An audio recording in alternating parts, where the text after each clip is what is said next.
Garden of Eden, cherubims, and a flaming sword which turned every way to keep the way of the tree of life. The next mention of them is found in the book of Exodus. The Bible says, "And thou shalt make 2 cherubims of gold, of beaten work shalt thou make them in the 2 ends of the mercy seat." Now God gave instructions on how to build the Ark of the Covenant, and told him that 2 cherubims was to be placed at the 2 ends of the mercy seat. There's a reason for that. I'm not going to give it to you tonight. Maybe next week.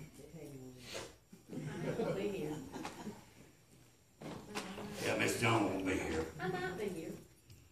Who knows? You may get out of there all spunky. Probably it's going to be high.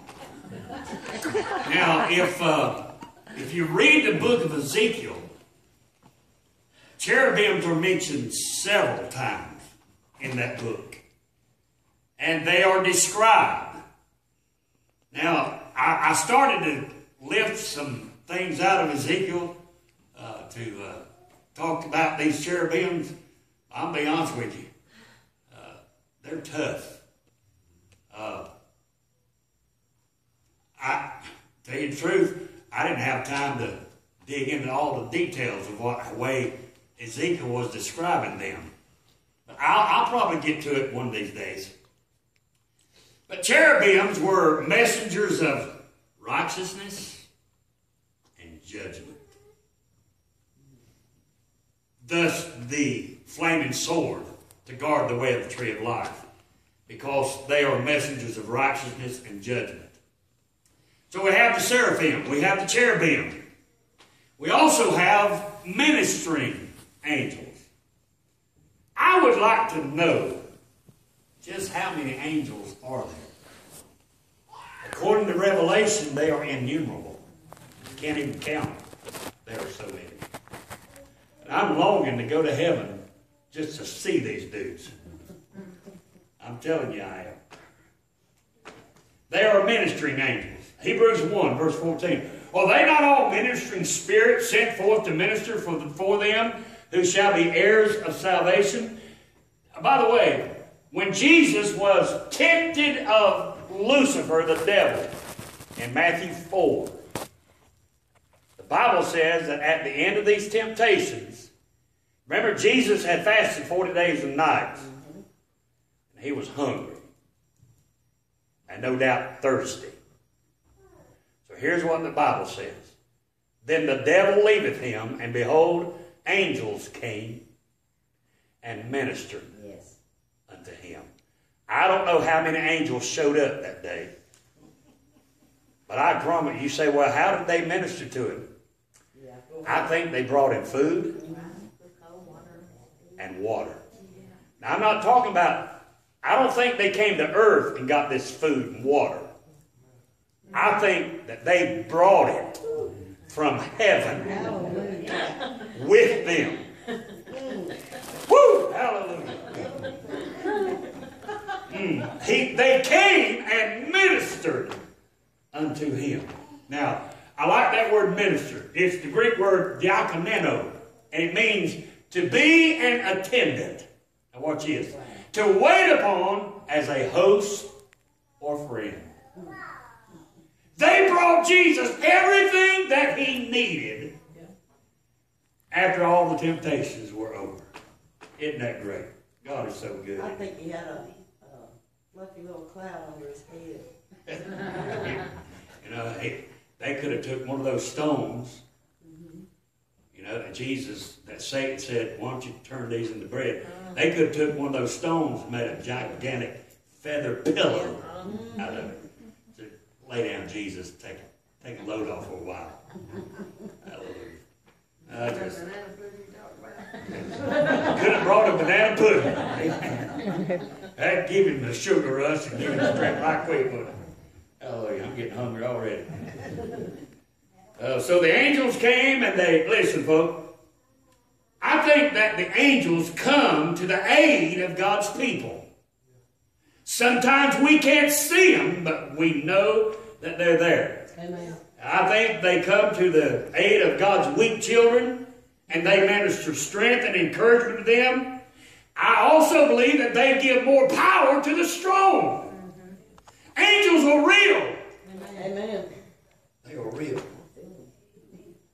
Sometimes, when I pray before I preach, I'll always say, Lord, send angels to encamp around. And there have been times, my right hand to God, that I have felt them brush my back. I think that's their wings. You can call me crazy if you want to, that's all right. I'm telling you, there have been times I haven't felt them, but I know they're there. You can't see them, but they're here. They're encamped all around about me as I'm preaching right now. Yes, You know why? To stop the devil when he tries to attack. Yeah. Hallelujah. Then there are archangels. I love the archangels. They're powerful. They are powerful. Jude verse 9. Yet Michael the archangel, when contending with the devil, he disputed about the body of Moses, durst not bring against him a railing accusation, but said, the Lord rebuked thee. Now angels are a very high order of angels. The Greek word means chief angel. Chief angel. Some of them were named. The most outstanding ones are Gabriel, who announced the birth of Jesus, and John the Baptist. These great, and of course then we have Michael here himself. He was famous in the dispute with the devil over the body of Moses. And these great and mighty angels, powerful angels, are far from being equal with God, but are often sent by Him to accomplish a great task. Did you know that I found Gabriel explained Daniel's vision to him? Of course, you know Daniel is about his it's about prophecy of the end times. And Daniel didn't understand what that vision meant until Gabriel came and explained it to him. Let me show you the Bible. It came to pass when I, Daniel, had seen the vision and sought for the meaning. He didn't understand it, but he did look for the meaning. Then behold, there stood before me as the appearance of a man. And I heard a man's voice between the banks of Ulai, which called and said, Gabriel, make this man to understand the vision. So he came near where I stood, and when he came, I was afraid and fell upon my face. But he said unto me, understand, O son of man, for at the time of the end shall be the vision. Gabriel's work here has the nature of preaching, if you will. But these great beings are not commissioned to preach the gospel. They know nothing about it. Peter says that they desire to look into what we've got.